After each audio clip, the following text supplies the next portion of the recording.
Hi, everyone. Welcome. We're going to give everyone a second just to get in the room.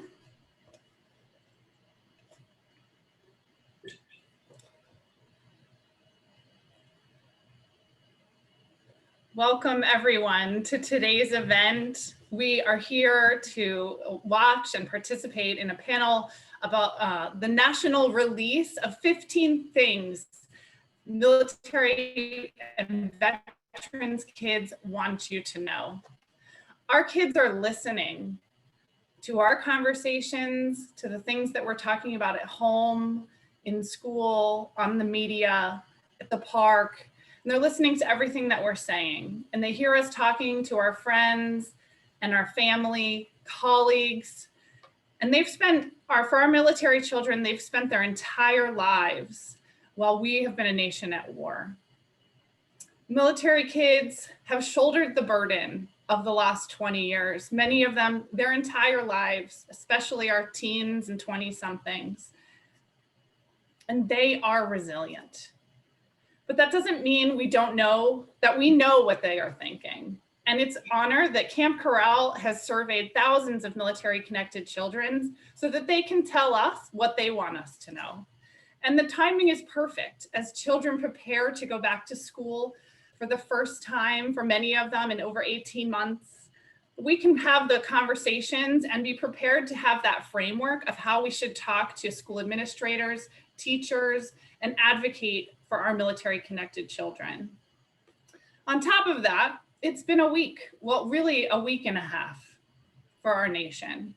Many of us have struggled with our emotions and are processing the ever-changing news cycle and thinking about the last 2 decades as we come upon the 20th anniversary of September 11th. My name is Kelly Finn Stormer, and I'm your host for today's conversation and for the release of this really important video. I'm a Navy veteran, military spouse, and a proud mom of 3 military children. I'm also the director of the Combined Arms Institute, where we partner with organizations to have conversations about research-based information, like the one we're gonna have today, and highlight the great work going around our military and veteran community. Combined Arms at its core connects service members, veterans, and their family members to high quality resources in the communities where we live. Our vetted member network has 55 national partners and includes over 100 regional partners. We have mental health providers in 26 states across the United States. And if you or a loved one is struggling, we can connect you to the support that you need. But like I said, I'm just a host. I'm here to introduce the great team at Camp Corral who've been supported by DAV to present this critical information and timely conversation with you today. Thank you for joining us. And it is my pleasure to introduce to you Lori Noonan, also a Navy veteran, military spouse, and the Chief Operating Officer of Camp Corral. We're gonna show you today a video, an abbreviated video about the release of this video, and then we're gonna be following it up by a great panel conversation. So after the video, make sure you stick around and hear about how we can have conversations and know what our children are thinking to really drive some impact about the current conversation happening in our nation today. Over to you, Lori. Thank you, Kelly. We are pleased to have you join us for our much anticipated premiere of 15 Things Military and Veterans Kids Want You to Know. On behalf of Camp Corral, I'd like to thank DAV and Psych for partnering with us to provide an opportunity to promote awareness and amplify the voices of a population that is often overlooked, military-connected children. Before we begin the video, I think it's important to share a little about Camp Corral, along with some background on how we were able to determine these top 15 things. The mission of Camp Corral is to transform the lives of children of wounded, ill, and fallen military heroes through camp, advocacy, and enrichment programs. Many of you may know that Camp Corral provides summer camp opportunities to these children. Plus, we host evidence-based research initiatives along with virtual peer networks leadership development, and holistic services. Since our inception 10 years ago, Camp Corral has served more than 30,000 children across the nation, and each of these children has a unique story to share about his or her own lived experience. Every year, we ask the thousands of children and families we serve questions about important topics relevant to their lifestyles so that we can fine-tune our programs. A couple of years ago, we asked over 2,000 children what they wished others knew about them and their lives. With the support of DAV and leadership of Psych, we were able to put these top 15 responses together to create an educational resource which we believe will help the civilian world better understand and empower military-connected children.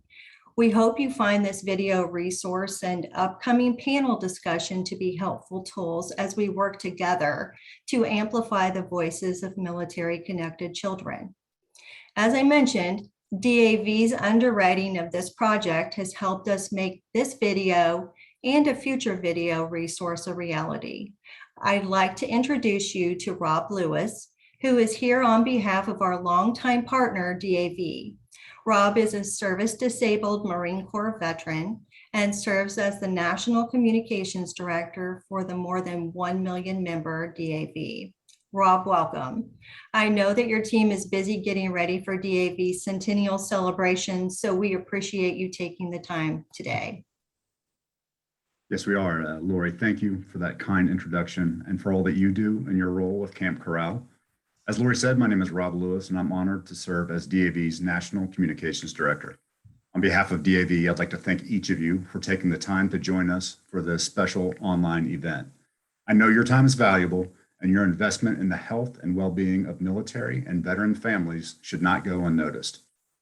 Lori mentioned DAV's centennial celebration, which I know comes as a surprise to you because I don't look a day over 75, but for the past century, DAV has been a leading nonprofit that provides a lifetime of support for veterans of all generations and their families. Every year, we help more than 1 million veterans in positive, life-changing ways by helping them access benefits they've earned, such as healthcare, education, and disability, and connecting them to meaningful employment opportunities. Throughout those decades, we have made some great friends and supporters along the way, and Camp Corral's partnership with DAV through all the years we've worked together is truly noteworthy. DAV is proud to have provided the support, much of it coming from departments and chapters across the country, to send more than 4,500 deserving children to camps for military and veteran children as a part of this 8-year partnership with Camp Corral. The need to support our children has been brought into sharp relief in the ongoing pandemic, and too often the pandemic has placed an additional strain and stress on all children. Too often the voices of kids, especially those who have deployed parents or serve as caregivers to disabled veterans, can get lost in the wave of responsibilities that they bear. That's why when Camp Corral approached DAV to support a series of videos aimed at enhancing the well-being of military and veteran children, the answer was an easy yes. We're extremely pleased to be able to amplify those voices today. The first in this series, produced by Psych, debuted at the DAV National Convention in Tampa earlier this month. In the audience were disabled veterans and family members who had nothing but praise for what they saw. I think you will be impressed as well. And without further ado, here is the video, 15 Things Military and Veteran Kids Want You to Know.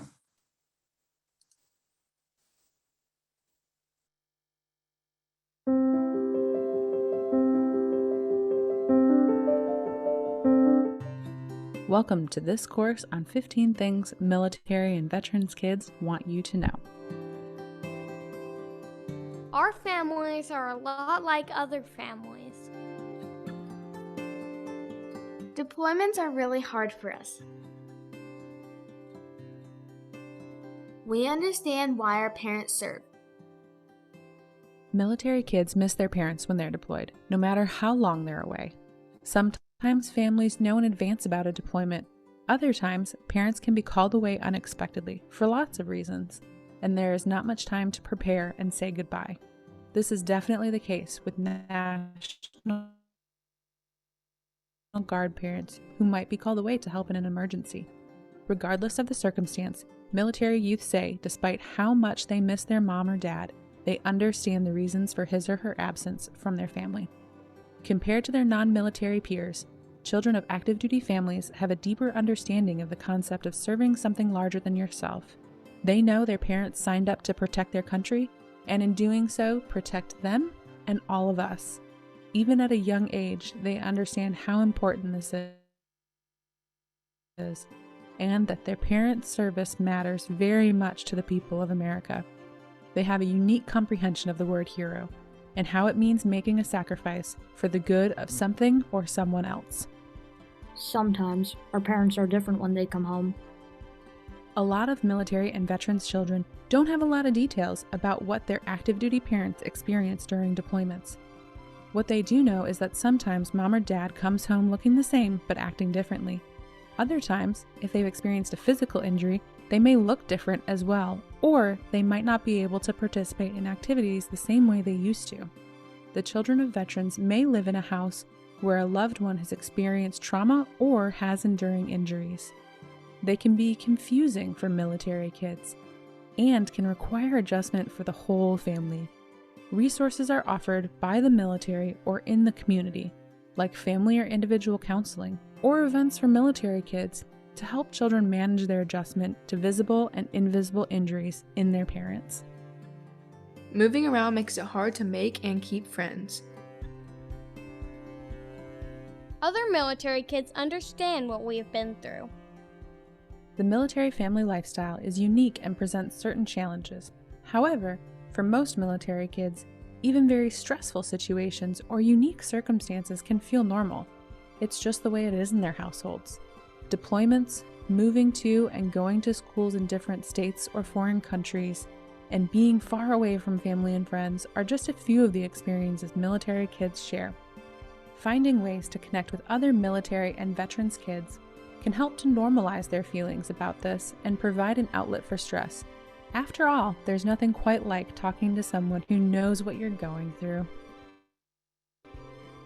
We deal with complicated feelings.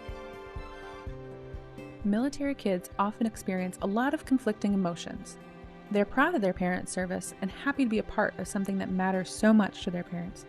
But as they grow and learn more about their parents' jobs, they develop an understanding about the dangers he or she might face.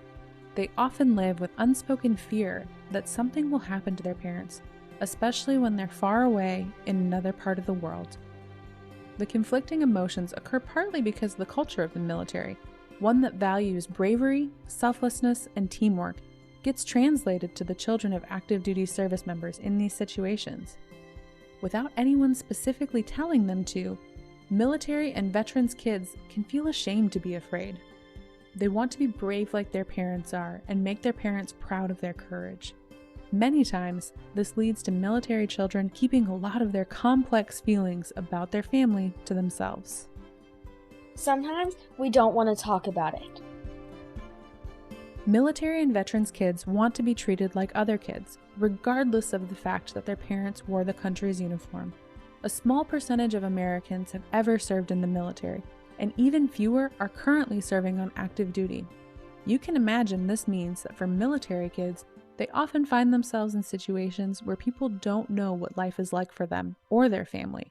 Quite simply, military kids say they sometimes just don't want to talk about it or explain it.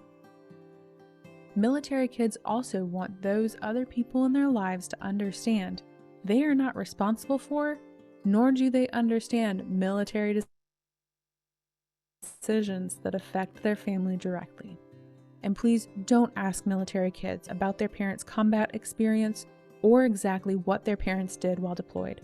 For many reasons, the details of these deployments are often not shared with children, and non-military people who mean well should not ask about them. We might have more responsibilities at home. We might be caregivers to our parents.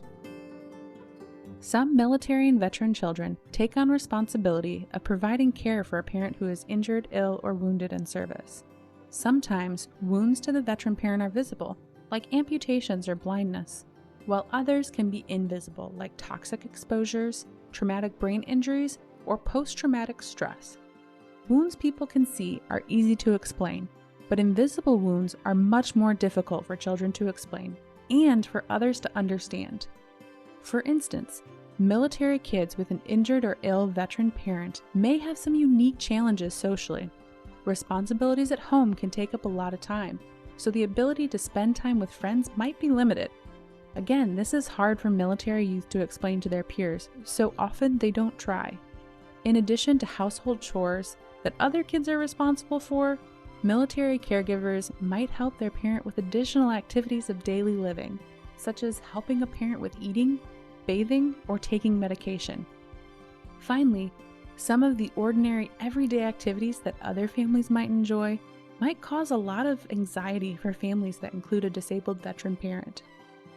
Like any other major life event in a family unit, living with an ill or injured parent is a big change for a kid. Even more so for a military kid who has endured uncertainty that comes with deployments and constant transitions that are part of the military lifestyle. A child with a wounded, ill, or injured parent often experiences a lot of difficult emotions. These might be similar to those felt by the rest of the family, except military kids might not have the words to express themselves or feel comfortable doing so. It's important to know military kids are resilient. With support and encouragement from a trusted adult, military caregiving youth can learn to talk about their emotions and identify caregiving tasks they can do to help the whole family. Sometimes we just want to be like everyone else. There are advantages to being a military kid. These kids are resilient. Kids who grow up in non-military, non-veteran households probably can't understand many of the stressors and obstacles that kids in military and veteran communities face. As we've discussed, the constant change, unpredictability, and worry that often comes with the military lifestyle can be tough for young people to navigate, and yet most of them do an amazing job at it and grow up to be really flexible adults who are good at problem solving and interacting with a wide variety of different people and cultures.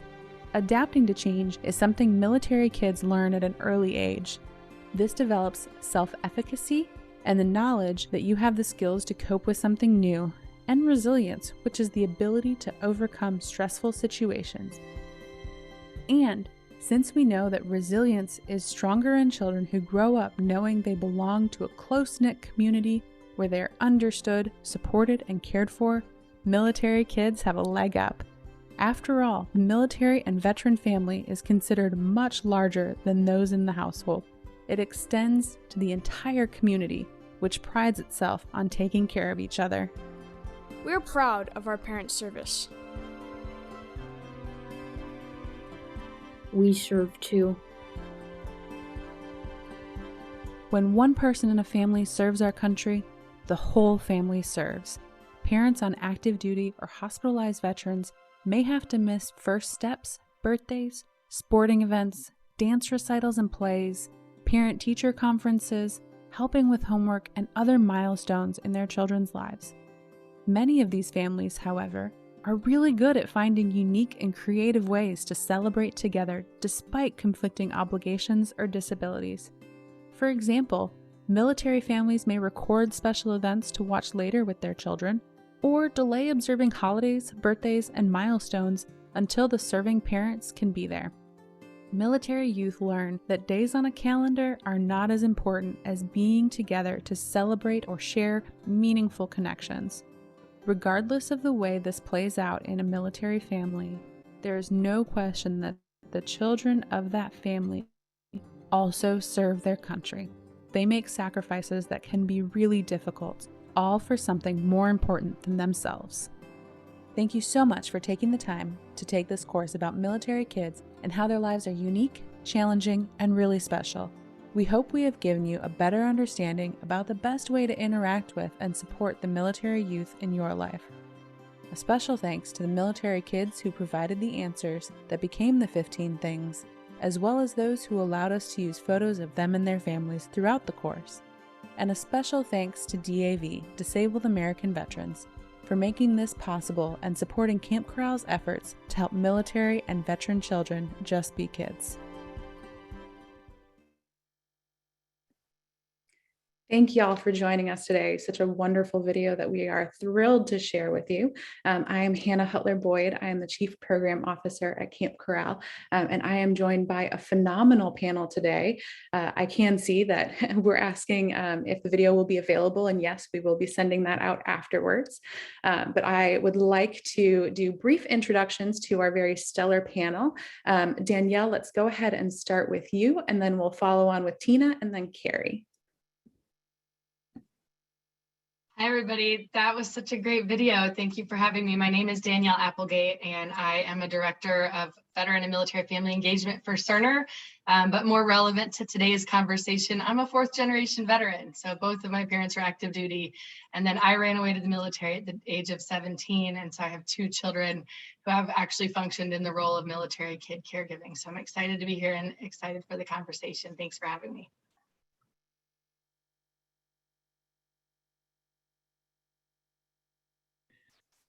Have to unmute. Hi, everyone. It's so exciting to see all the chats in the box. So thank you for those of you who haven't chimed in. It's really fun to see where you're all joining us from. I'm Tina Atherall.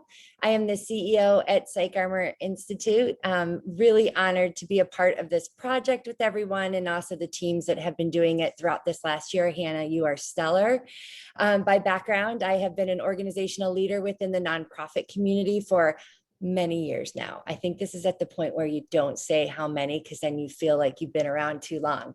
But the biggest contribution that I hope to add to this conversation today, beyond my professional lens, is that I am the creator of 4 amazing individuals that have been military kids, and they have been active duty for the majority of their lives, and now get to claim the title of veteran kids. And so by parenting that, I hope I've learned some things and experienced some things that I can bring to this conversation. And it's really just so much fun to see this course launch. So kudos to everyone, and thanks for joining us.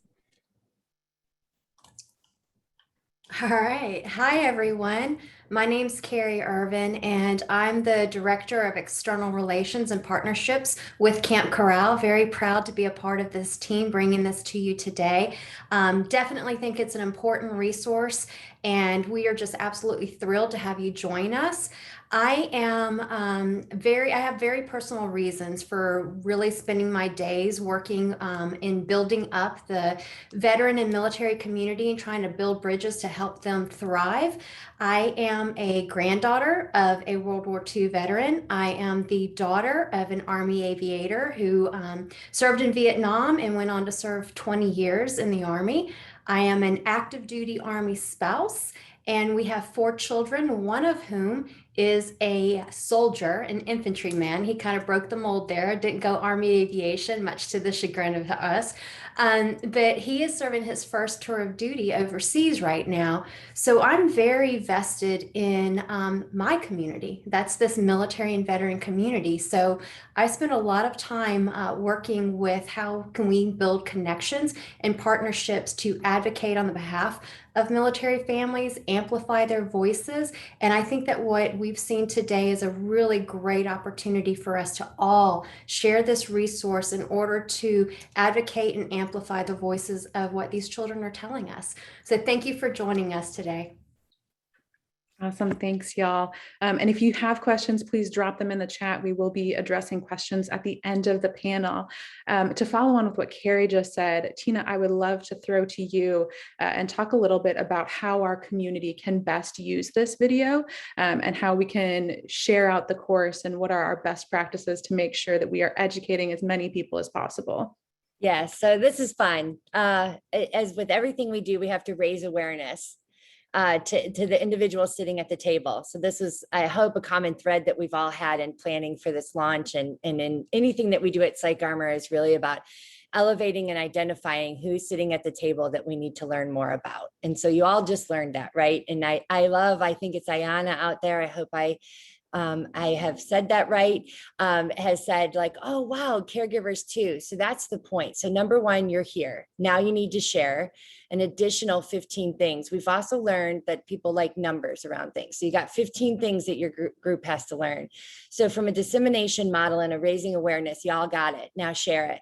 But what I really hope, and for my social workers in this group, my programs people, my project managers, people that get to get into the gritty work, you can utilize this course to be a part of your programmatic framework. You're training your staff as they come on board. You're training your camp counselors like Camp Corral will do, and NMFA and some of our other amazing partners out there. I see Hometown Heroes. They've been doing like experiential immersion of cultural training for years. So this course can be used on so many different levels. When it's time to raise awareness around military kids, instead of a social media post, challenge people to take the extended course and then start a discussion group around it. So it's all about implementation. You raise awareness, and you got to embed that learning and implement it into your programs. At Psych Armor, we love to provide educational consultation on how you can do that. So we are a resource here for you, alongside of you, to make sure that happens. Fabulous. Thank you, Tina. And now I'd like to get into, those components that our military connected children shared with us. As a community, we talk a lot about the resilience of military kids. And so I would love to focus in on a little bit about, we know that military kids can be resilient, but could we spend a minute talking about how we support them to build that resiliency? Carrie, I'd love to see you kick this one off. Sure. I love to talk about resilience. First, I think it's really important that we make sure children know that they can be resilient and also still be in need of help and support. I think a lot of times we talk about how resilient children are, especially military connected children. We call them dandelion children because they are known to be able to go from one challenge to another challenge and really just take root and stand firm within those challenges. But we need to make sure when we're talking about resilience that these children know that they can be resilient and still need help. Next, I think it's important that we gain an understanding of what it means to be resilient. A lot of times when we talk about resilience, it's diluted down. We hear about resilient flooring, resilient hair care products. Resilience, that word's around a lot. One of the things that I like to think about it when I think about the term resilience is about moving through times of challenge, getting through them and actually growing through them. So when we're being resilient, it doesn't mean that we no longer have challenges, just that we're better able to deal with those challenges. And accepting that when we or our children need services and support, that we're taking the steps to reach out for them.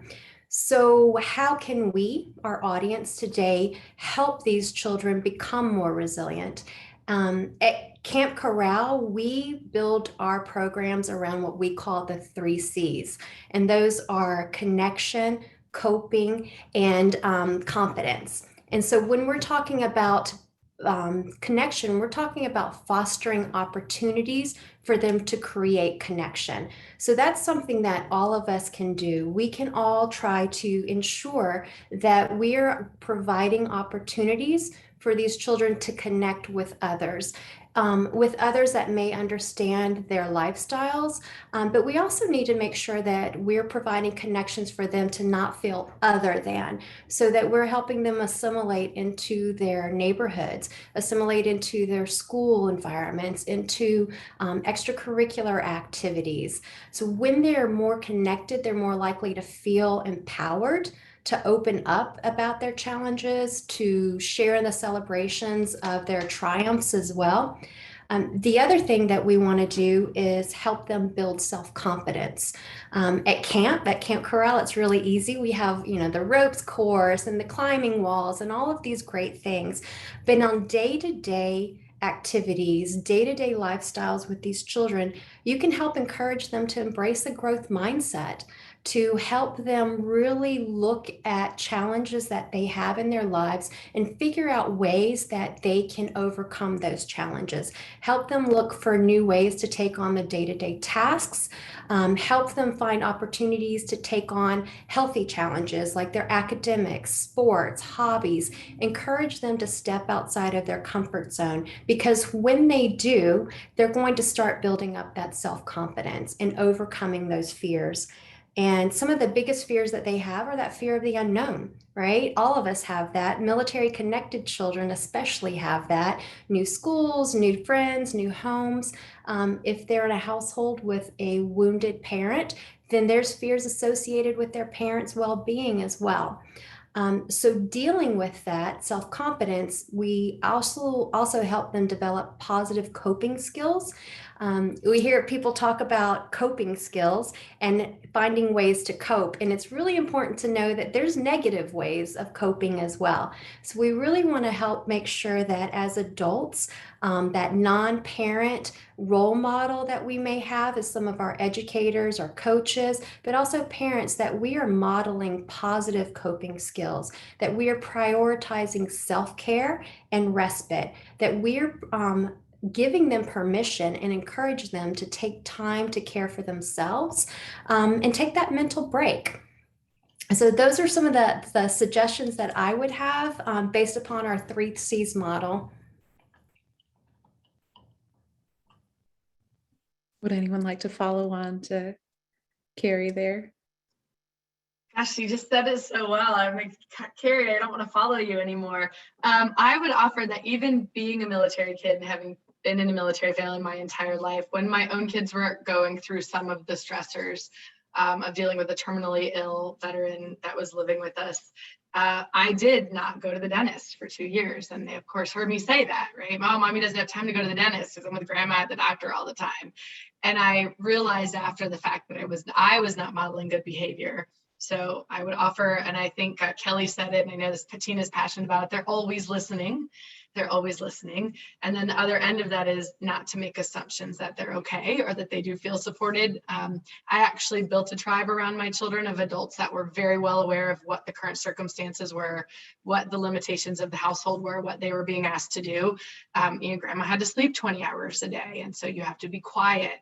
And so they couldn't have their friends come over for play dates. And so checking in with them constantly, creating a bubble to say, if you don't want to talk to me, please go, talk to Miss Tina, our neighbor, talk to your counselor at school. I think once I realized that they were feeling these impacts, I started to pull together the resources in the tribe, because they don't always want to tell me. I was overburdened and harassed and not taking care of myself as well. But putting adults in their arena that were willing to ask the hard questions, like, how are you really doing? How are you really feeling?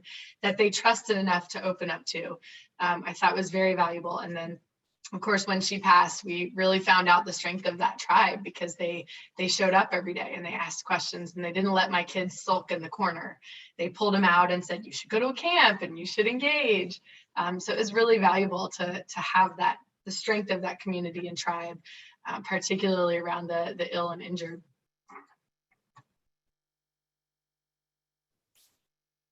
I'll just conclude the conversation on resilience to say we're so lucky to have Carrie here as well, that has built a lot of the programs in which we are also able to provide within our systems. But I would just say, as a professional, I've worked on the opposite side of resilience. Is usually when there's a problem. And I can tell you that in times in working with schools, which I do appreciate those in the chat that have questions around embedding in schools, which I think is, just like we look at primary care as such a initial point of understanding where somebody might be in trouble, but I think schools for our kids. And so working from the problem, or when something has fractured, when resilience, is that's not what we're talking about. We're talking about the problem. It usually goes right back to the fact that they never even knew that it was a military kid. And once they start to peel the layers or be away from it and realizing what the pressure points that this child has been under, then everyone's standing back going, so the goal of this course is we just had the light shined on the other members of that family system and that table, and that the military kids and the veteran children that have had the privilege to be a part of this really unique community and living in the civilian community, they have very unique lifestyles. And we need to understand that more so that we can better support them. And 100%, all of you educators out there, you guys are the front lines. And so make sure, I think in the resource guide, you'll see some of the other areas or other nonprofits and also systems that are out there that are supporting our educators, because there's some really, really great things. And I think the camps being a part of that is such a great spot as well. So I'm happy that we're making this an event and talking about these amazing individuals that come through. And also let's remember who is our pipeline to service. It's our military children. So our strong military kids make also amazing public and servants and first responders in the future. So a lot of reasons as to why this is such a great subset of individuals in our community and future service and leaders. Thank you all. I'd like to build off of a couple of things y'all said there with the awareness piece and with the caregiving piece. So awareness is something that we at Camp Corral especially noticed lacking in the community around not only the caregiving for children who have a disabled service member in their household, but also children whose parents are TDY or on deployment, the additional tasks that they take on in their household. We know at Camp Corral that the awareness in parents is definitely something we have to work on. We've seen that even today, right? So we know that about 70% of our participants are doing some form of caregiving in their household. But when you directly ask a parent if their child is caregiving in their household, only about 40% are recognizing that. So I would love to talk a little bit about that caregiving component, some of the ways that can manifest in the household. Sometimes it's really subtle, sometimes it's bigger things. If we can maybe bring some awareness to those pieces, and then how we can help support children through that. Whoever wants to take that one. I think that it was very gradual for my kids. It's almost like bringing home a new baby.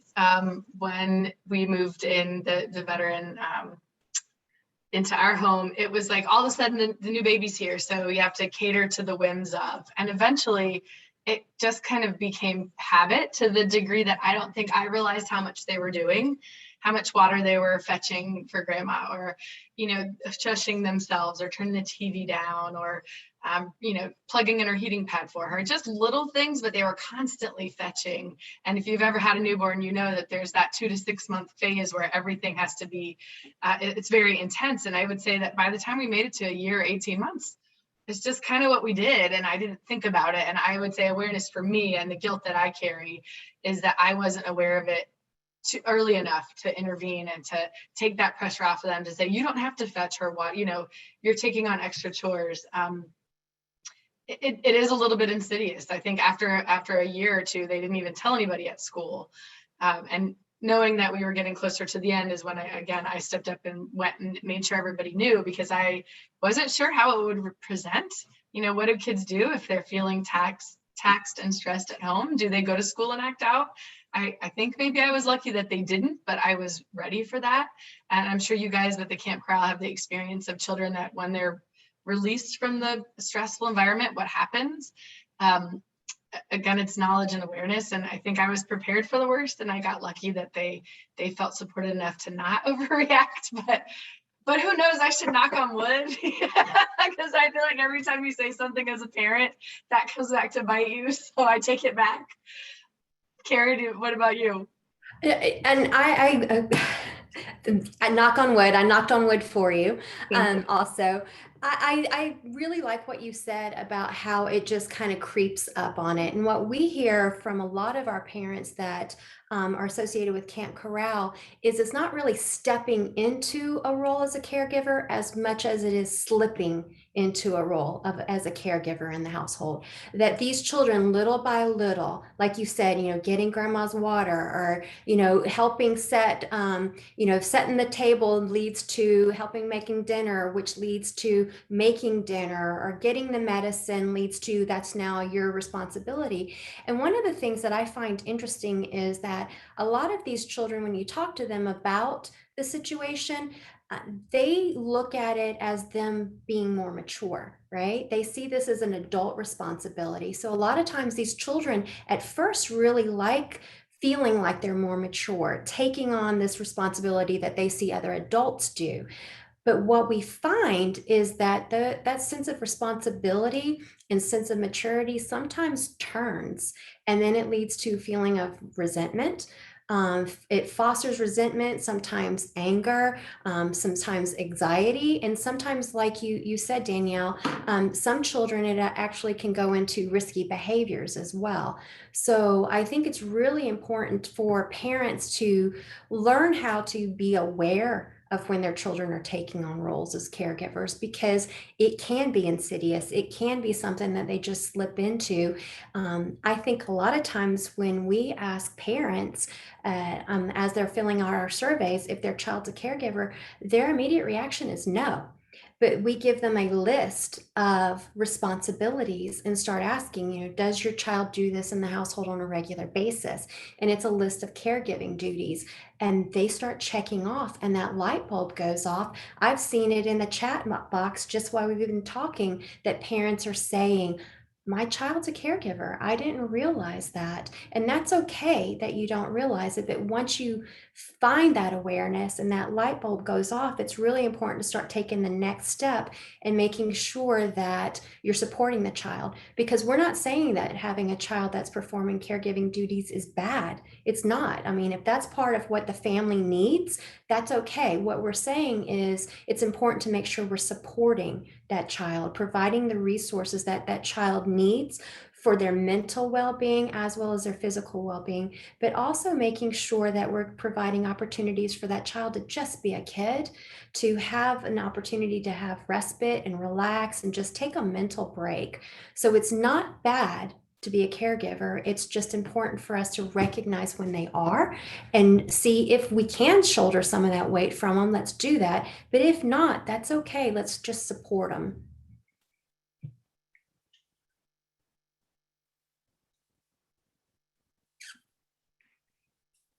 Thank you all. That's something that's particularly near and dear and has been a learning process at Camp Corral over the last 10 years of understanding the role that our participants play in their household and how important that is and how important it is to support them, just like we support adult caregivers, providing respite opportunities and education and awareness.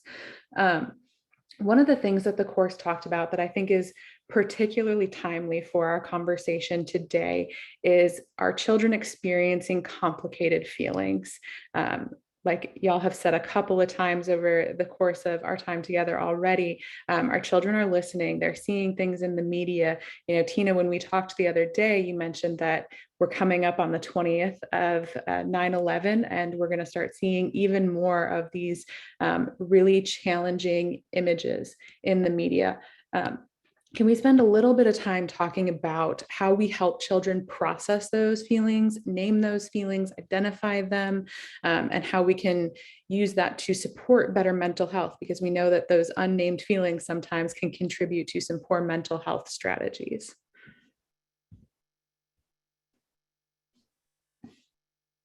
I was going to say, Carrie, do you want to kick it off and I'll follow up in terms of I'll support, because I think you're really into the work around this with Camp Corral, and then I just want to bring some other thoughts to the table as we move forward. And yeah. Okay, absolutely, sure. And I'm going to leave the part about the images and what we're dealing with, because you talked about it so eloquently the other day. What we know from our research, and I think Lori mentioned, we've been doing this for 10 years at Camp Corral. So we have a wealth of research from about 30,000, a little more than 30,000 children have been served through our programs. And what we know is that we have to support their mental well-being, that children do have struggles with their mental health. About 10% of the parents just this past year whose children attended Camp Corral stated that they were concerned about the mental well-being of their children, to the point that they had concerns about their children having participated in self-harm or having suicidal ideation. That's a startling statistic anyhow. But when you talk about the fact that we serve children who are 8 to 15 years old, right? So that's the age group that we're talking about here. 10% of those children, their parents feel like they may have participated in self-harm or had these suicidal ideations. So it's truly something that we need to talk about, something that's hard to talk about, but something that's necessary to talk about. The Department of Defense just started doing through their Department of Prevention of Suicide Office, just did their second annual suicide report. And they have just recently started looking at military connected families and gathering the data there. For the longest time, they looked at service members, right? Our veterans are service members, which is very important to understand. But I think that what we're starting to understand as a society is that these children make sacrifices too. And if we're talking about readiness for our military, then we need to make sure that we're talking about supporting the entire family. And the mental well-being of these children is really where we need to start first and foremost. And we can serve that veteran by serving that child. And I think that that's one of the things that we're all here today to learn more about is how do we serve and support these children? How do we bolster their mental health? And a lot of that comes in from building their resilience, providing them a safe place to foster connections, that sense of confidence and that sense of bolstering how to have positive coping skills. So that they're not going to these risky behaviors where if you see a child who, as an educator, as a coach, as a concerned adult, and you start noticing a child withdrawing, you start noticing that a child maybe who is more social is now withdrawn, or you start seeing the opposite where maybe they're becoming more boisterous and perhaps a discipline concern.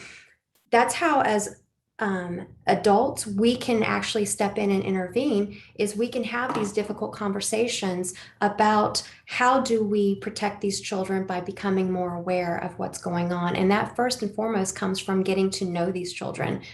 So I would encourage everyone to make sure that as you're looking for how you can serve the children, you need to look and make sure that you're actively listening and paying attention to what's going on in their day-to-day lives when they're around you.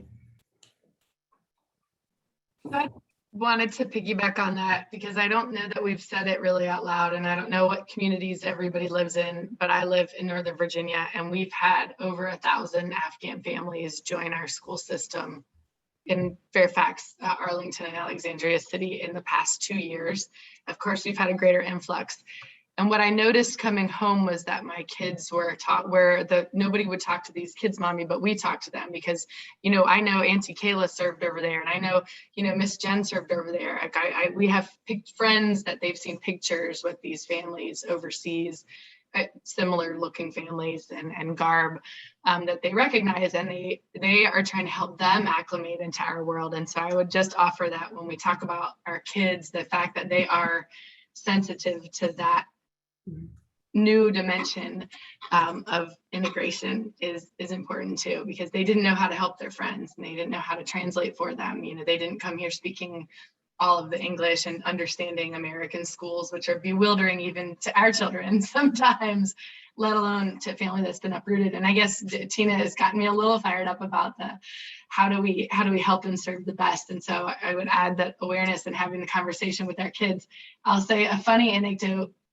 When the presidential election was happening with former President Trump getting elected, my kids were appalled because they thought that presidents could only be Black, because the whole life that their whole cognitive memory was that Michelle and Barack Obama were the president and the first lady, and that's who was in the White House. That's just what they thought was standard.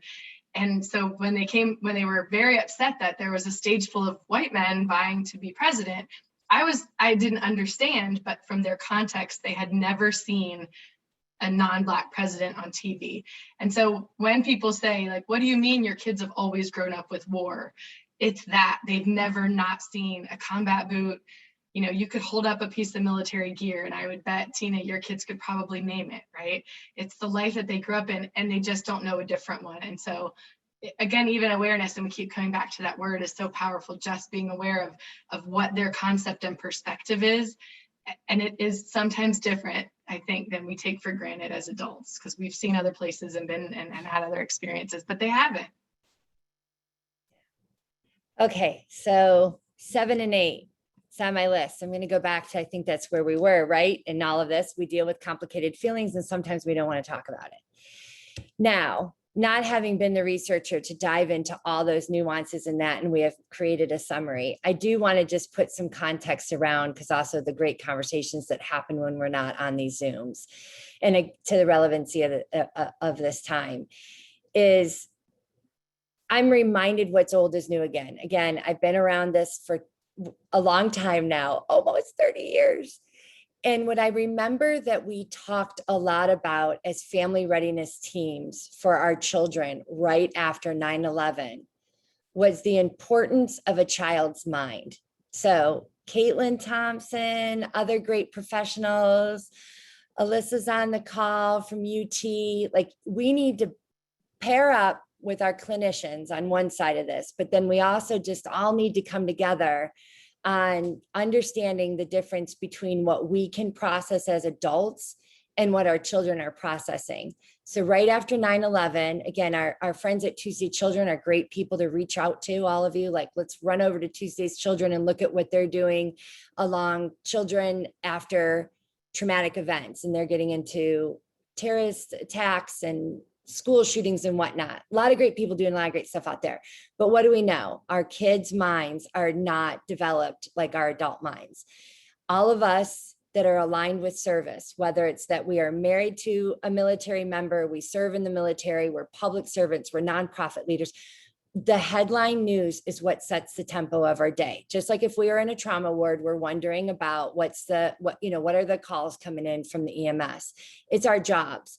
It's not necessarily our children's jobs, and they do hear and process it differently. So just as a reminder of what we know, if we have the news on over and over and over again, our children, dependent on their developmental age, are not going to know whether that was the first time of the event, second time of the event, or next time the event. So 9/11, there is plenty of research that shows that our kids thought that there were multiple planes that kept hitting our country for a very long time and buildings kept falling.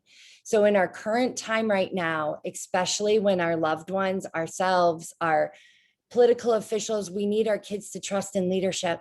I don't care what any of us care about, like we have to trust in leadership, right? It is so important the way that we lead in our homes and how we create a safe space for our children.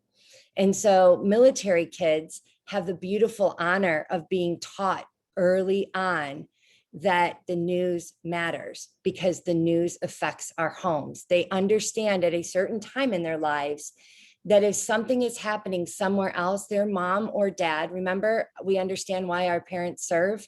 They understand that there has been an earthquake in Haiti and my beautiful parent is on their way to be the hero in the day. That makes me a hero too, right? Like I love that when the kids are like, I'm a hero because that's my mom. And so we have parents that think about our National Guard. Who knows the statistics, right? How many days did the California Guard deploy last year?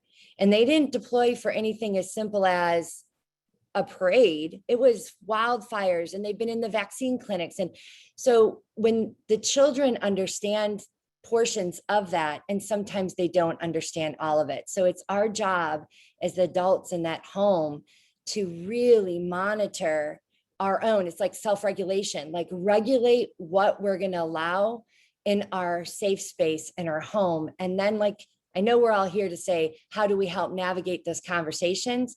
The most simplest thing is regulate how much that is going to come into your home.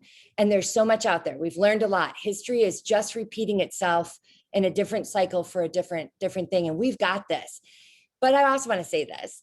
We have now generations of ourselves, right? Like Danielle was a military kid. She's become a military member. And now her kids are caregivers, right? Like she's brought all the, and they all have different experiences. So my children are going to be processing this next line of military life very different than I did. And we have to remember that as well. And so I think, again, that sounds like a lot, but I just keep it simple. Turn TV off. Our kids are listening. Monitor your conversations.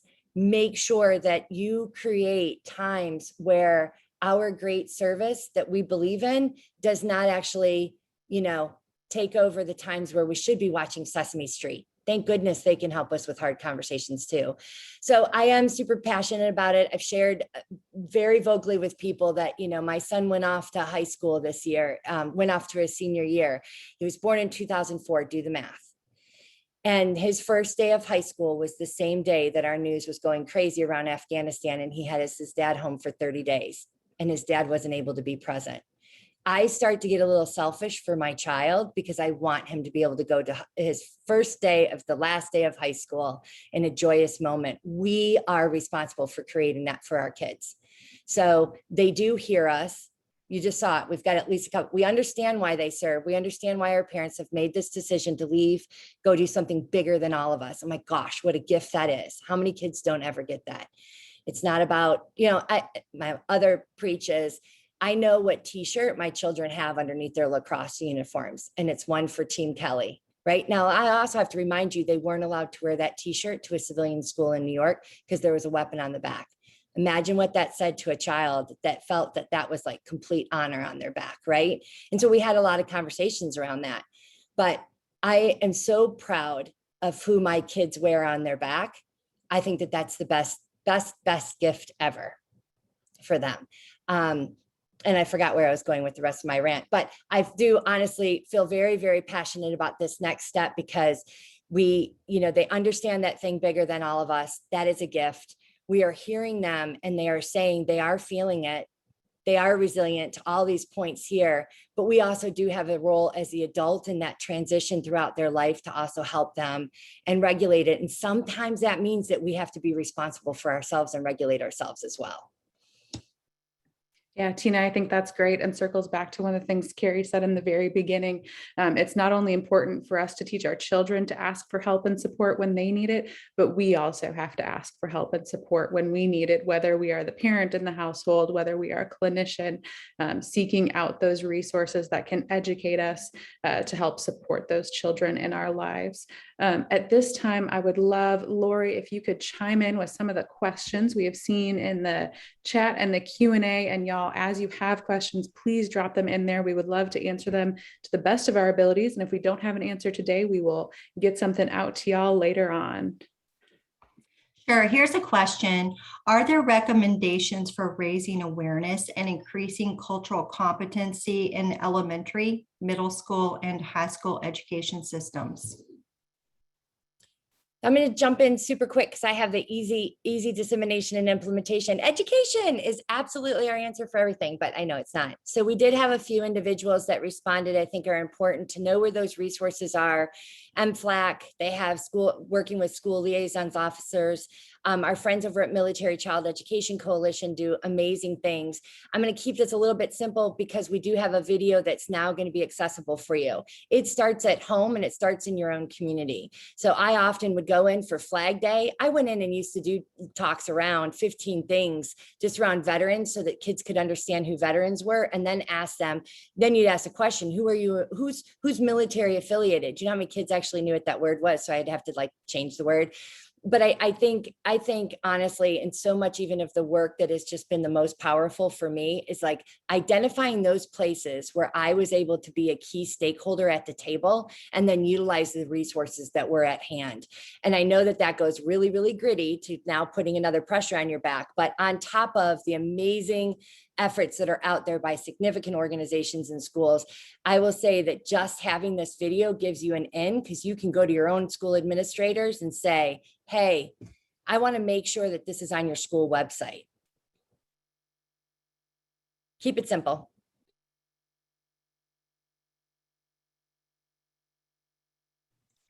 Okay, so here's another question. Are there any specific questions you can ask a teen when you are working with them over the phone to get them to open up about their emotional state? Ooh. This is from an anonymous attendee. I want to wait while Tina formulates the official answer from a professional, and I will say that I make my teen run errands with me and drive in the car because he's not looking at me. And that gets him to open up. But I understand that's probably not a that situation question, so I'll let Tina answer it. I think that comes from perfect practice. I know so many parents who are like, no, I'm driving to the cross match because it's the only time we actually get time in the car. My thing is, please don't put the news on. No, I'm just kidding. Carrie, what are some of the things that you're doing at Camp Corral? I mean, you guys are like right in it in terms of the times at camps and other things that you do after the camp ends.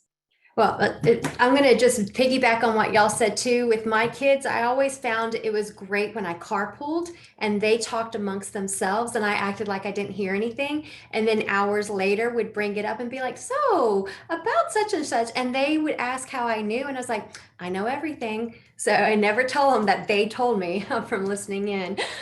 So they thought I knew everything. I had spies everywhere. But I think it all comes from building relationships, right? I mean, the foundation of getting anybody to open up to you is going to be building a relationship. And I'm not sure about the particular instance that the question comes from, but I would say that it would be very difficult, quite frankly, to ask a child or a teenager to open up to you over a phone if you don't already have a relationship built. So my encouragement would be to start trying to build that relationship first and have that foundation. And from that foundation, trust will hopefully come. And that's where the communication piece can come in. Sometimes it's difficult if you have someone who's in distress. And of course, we have a lot of different programs available for someone who is in distress. So I would definitely encourage you that if it is a situation where you're fearful for the well-being, the safety and well-being of that particular teenager, then you make sure that you are taking the steps. There's hotlines, there's, reaching out to parents, school officials, somebody to check in physically on that child. I would definitely encourage that. But building a relationship, I mean, that's the only way I think that you're going to get anybody to open up to you, but most especially a teenager. And then I'll wrap it up just to say in terms of one last resource, especially in the last few weeks, we've started up clinical consultation with Dr. Rogers and Dr. Kraft. So if assuming that you are a provider, the clinical consultation, as we all know, is so important for us as professionals, because not only does it help us when we're in, potentially difficult situations with the client, but it also helps keeps our lens clear. So we are providing that at Psych, and we welcome you as well. We call it supportive learning, because if I also didn't mention before on the caregiving conversations that we had previously, we do have additional courses for parents of kids that are caregivers or for caregivers that are children. There's a bunch of variety of different things there, but we know that taking the course isn't enough.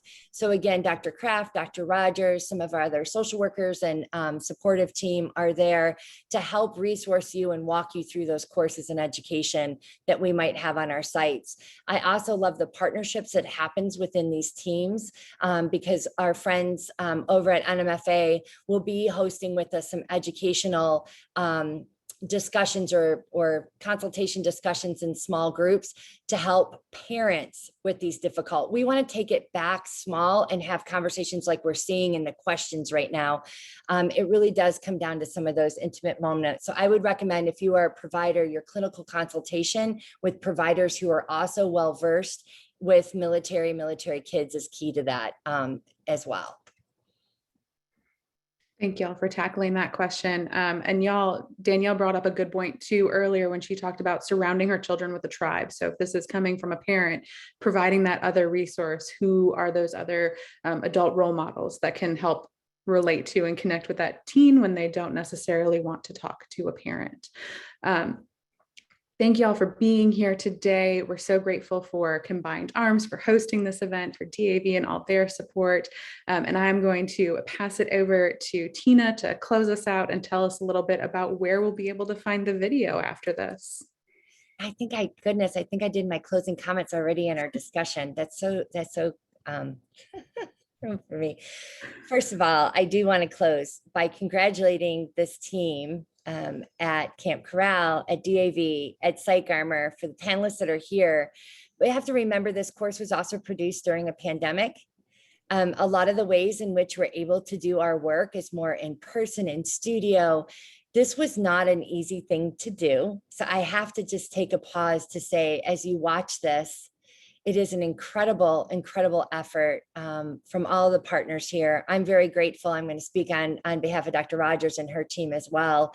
A lot of going back and forth, the little kids that gave their voices on the microphone, so fun. So thank you for that. And again, for everyone who joined us, DAV, thanks for believing in this. You know, it takes those that have the resources. We aren't anything without that, to believe in the vision of the team here. And then for the Camp Corral team, we are very grateful that you wanted to partner and you sought to your partners that had an expertise in this versus building your own wheel. That's the best way, that not that we collaborate, but we collectively are able to truly impact this amazing community that we call our own.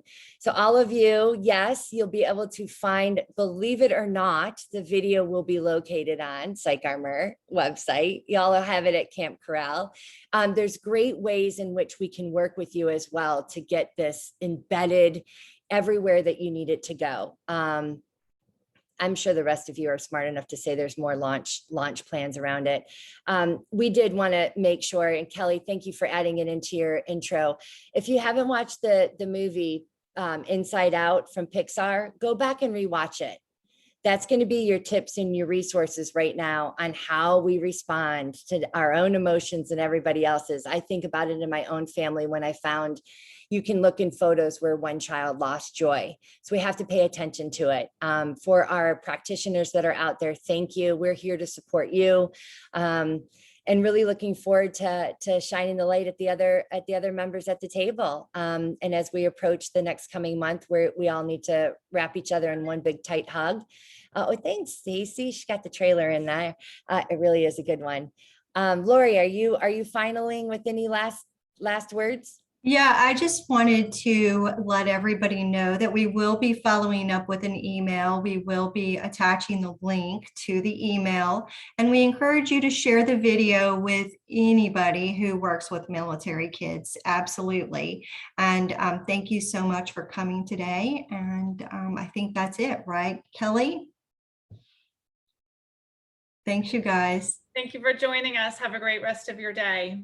Thanks, everyone.